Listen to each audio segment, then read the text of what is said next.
ధర్మం అంటే ఏమిటో తెలుసా? సాధకులారా చక్కగా వినండి.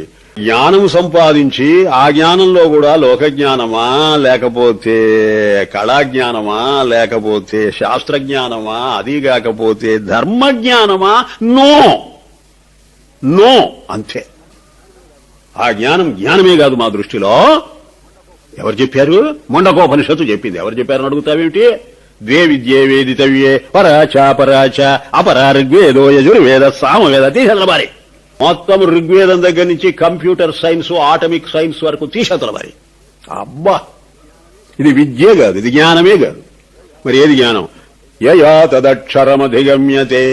ఆ అక్షరమైనటువంటి పరమాత్మ స్వరూపాన్ని నీవు అనుభవానికి తెచ్చుకోవడానికి నీకు తోడ్పడేదేదో అది జ్ఞానం.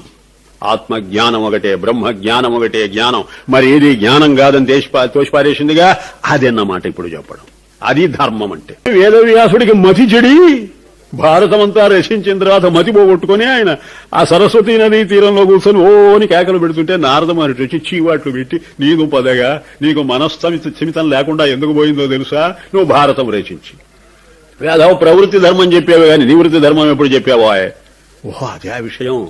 అంటే మనశ్శాంతి నీకు మోక్ష పురుషార్థాన్ని సాధిస్తే తప్ప ధర్మ పురుషార్థాన్ని ఎంత పట్టుకొని వేళ్లాడినా కాలగదు.